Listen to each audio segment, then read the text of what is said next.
I don't know, good news, bad news. This truck's really pissing me off.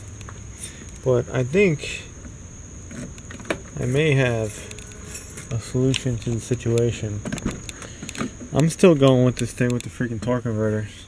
I don't think it's really the charging system, because when it's cold, it's fine. When the transmission is cold, when the transmission warms up, I don't know why it fucks up with the lights, but when the voltmeter goes down, usually the RPM drops when it's in gear. So I'm thinking this torque converter is really just lugging down the freaking engine, because when this happens too, if I put it in gear, this thing fucking just takes off forward, and it's usually not like that. It usually has a little more slip in like every 4060 transmission that I have, which is like 4 of them here. So I started going on the internet. They actually make converters right around here. Florida torque converter. Look that up. Made here. They apparently give you like a 3-year warranty or a lifetime warranty. Even will build a custom one, which I like. I might call them up, maybe even visit them in person if they allow me to. Hold on, maybe even they need help. I don't freaking know. Go build torque converters. Well, what I did do, I lined my hood so it closes beautifully now. The trick to that was very simple. I never bothered with it, but all you do is you take those bolts out and close it, and then it will move. Tighten it back up. I had this thing off. This whole bulkhead connector, there's like black tar in there. I was thinking I was losing voltage over there. I don't know. I don't think so. These fusible links, I was questioning them too. One's actually cracking, the one for the alternator, but it's still tight.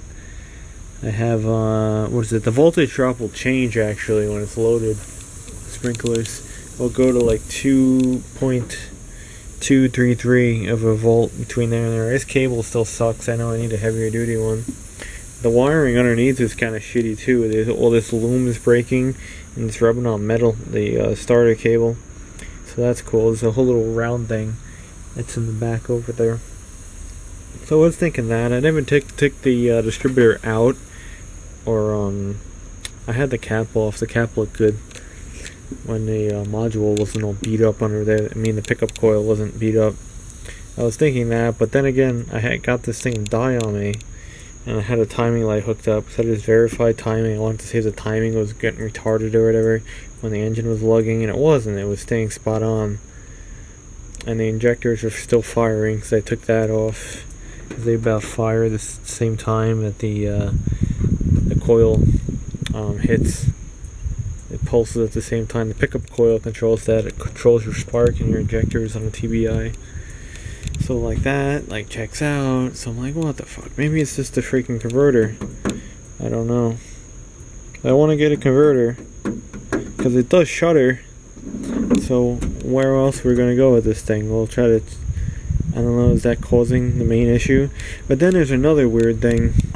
I had a wiper switch that failed on me. Maybe you watched the video. And what that used to do when that was activated, that would draw down the voltmeter and cause the engine to surge. It was weird. It was like a short. So maybe I'm thinking that freaking torque converter solenoid is also shorting when it shouldn't be. It's the whole wiring harness in this transmission. When I changed the pan, it was just hanging down. I don't know what the hell they did with it. But yeah, I don't know. I might get a converter. Then I have to install it or get some place to install it. Get a solenoid too. Maybe take the torque converter lockup valve out. But yeah, Florida torque converter. It looks cool. It's like $200 or something. I can afford that. Made here in Florida, which is funny.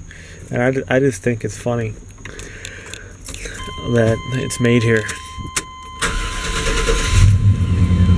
Perfect, man. You see the idle so much better when I clean the IAC valve? Runs freaking mint, this thing. A little shake, it comes in and out. It has a little rhythmic vibration, but it always did that. It runs mint. Lights on, look, nothing. High beams on, voltmeter fine. And I put it in gear. Not lugging so bad. You see, it will lug more, and that's what drives the whole freaking. You see, it's starting to do it more. Only in gear. Hear the valves ticking? It's like the engine's being lugged down. You know what would also do that if you had a manual transmission and you let the freaking clutch out a little bit? It acts the same exact way. See it? Doesn't matter if the lights are on or not. Doesn't really change. It's not an electrical issue. Definitely when the AC's on. Look, it's lugging the engine. See that shit? You know what'll stop that? Watch. See? Flip the gas, power brake it. Goes again. And if I power brake it in the street, it'll idle like almost like that and drive or park.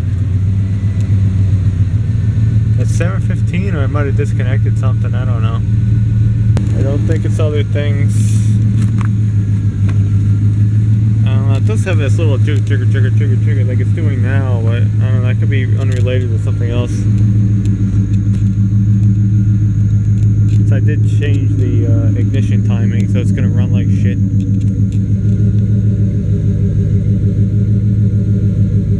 Yeah, buddy.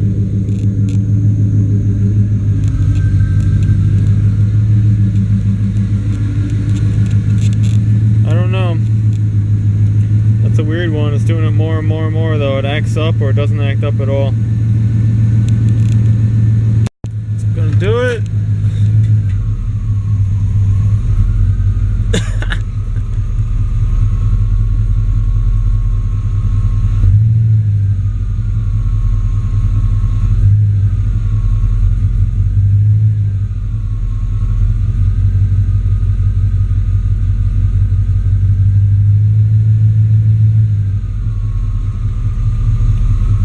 Again, see, it's dying out again.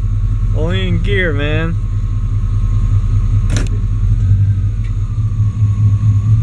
Cluck, cluck, cluck, cluck, cluck, cluck. Like once it warms up a little bit, it gets worse. Voltage is spot on, but I just think the voltage drops because when it's doing that choke shit, the idles is too low. See, it's still holding. It's not going crazy yet. Put the AC on. Blah. Oh, every time. Only in gear.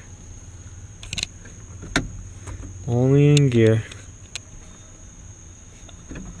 Alright. What was I gonna say? I don't think the AC compressor is locking up either. Something's locking up. Converter?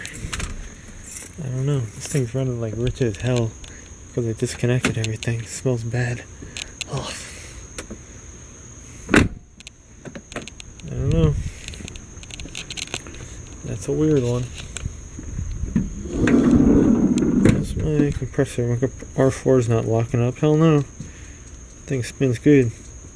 Spins like super easy. Like 10 years ago, this compressor did not spin like that. This thing is well worn. Probably from 2004. I think I got a case seal leak. I'm gonna have to buy the kit so I can pull this whole thing off and change the case seals. Cause I fix what I have, I don't replace. Yeah, I don't know. It's freaking weird that the thing lugs like that. I don't know. It's the only thing I can think of that could be wrong with this, because I checked everything else. And I know that's a condition I have. I don't know. And then we won't have to junk it. Nice night tonight here. Alright. Close it up. Oh, there's the ground too. I was checking headlight grounds and stuff. Just one over here for the left side. And the right side is sandwiched with the cable, the battery cable. So that checks out. I did not take the ECM block connector off. I checked all behind here. Everything's tight. Checked the powers and grounds, the fusible lengths. Again, didn't check the pickup coil and distributor. I did not check fuel pressure yet. I found that tap kit I have. I can put it right by the fuel filter. It has a new fuel filter. I put one on. I had one in the Horde. Yeah, I don't know. It's weird. Nav sensor is fine. It's not that. Not the TPS. Not the coil. We tested the coil. Thing has like 9,000 ohms. I doubt it's the ignition module. I do have one, but I could swap it, but I think I'm just wasting time. I say torque converter, being that it didn't have lockup. And it shudders. I don't know. There's actually a video, a guy has a Ford Expedition, and he shows it, the condition, and someone's doing the same thing this thing does. Maybe it runs a little better because it's coil per plug. Check out my hood. Closes. Never was that good. Ah, man. Yeah, that sucks. And I kind of want to, because I'm a crazy man, if I can move all my shit out of the freaking garage, I bet I can get this mother effer out if I had a transmission jack. Look at all that room underneath there, dude. Hold on, we'll try to go. My headlight's dying. This is my stream light. Good thing. Yeah, there's so much room on this thing. If you just get that transmission back, like here to like there, you can slide that shit right in. If you don't F up the seal, you're good. Yeah, plenty of room. Even the transmission tunnel is huge. You can get that thing straight back. You're not even going to hit anything because it just goes for miles. The transmission tunnel in the body. So easy. Damn, they changed the solenoid. And maybe try to get the valve out of the valve body and clean that out. But I think it will fix it. Damn it. Wish I had a lift, man. Yeah, Florida torque converter. You have to give them a shout out or visit their location.